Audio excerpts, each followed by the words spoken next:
Hi friends, welcome to TNE சேவை channel. இந்த வீடியோவில் நாம ஒரு முக்கியமான இன்ஃபர்மேஷன் பற்றி பார்க்கலாம். ஓபிசி சர்டிஃபிகேட் மற்றும் கம்யூனிட்டி சர்டிஃபிகேட் ஆகிய இரண்டு சர்டிஃபிகேட்டுகளுக்கும் என்ன வித்தியாசம் என்பதை பற்றியும், மேலும் இந்த இரண்டு சான்றிதழ்களுடைய பயன்கள் என்ன என்பதை பற்றியும் இந்த வீடியோவில் பார்க்கலாம். இப்போ காலேஜ் சேர போற நிறைய ஸ்டூடெண்ட்டுக்கு இந்த கன்ஃபியூஷன் இருக்கும். ஸோ இந்த வீடியோவை ஸ்கிப் பண்ணாம பாருங்க. ஓபிசி அண்ட் கம்யூனிட்டி சர்டிஃபிகேட் பற்றிய கம்ப்ளீட் டீட்டெயில்ஸை நீங்க தெரிஞ்சுக்கலாம். வீடியோ பிடிச்சிருந்தா லைக் பண்ணிட்டு அப்படியே நம்ம சேனலை சப்ஸ்கிரைப் பண்ணிக்கோங்க. வாங்க இப்போ வீடியோக்குள்ள போகலாம்.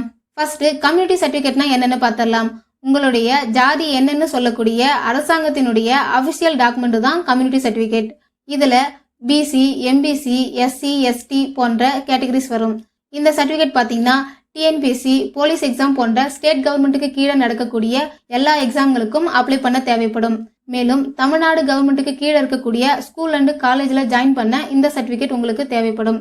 இந்த கம்யூனிட்டி சர்டிஃபிகேட்டை வச்சு நீங்க அப்ளை இந்த வீடியோக்கான ஃபுல் வீடியோ ஆல்ரெடி நம்ம சேனல் இருக்கு, அதை பார்த்து தெரிஞ்சுக்கோங்க.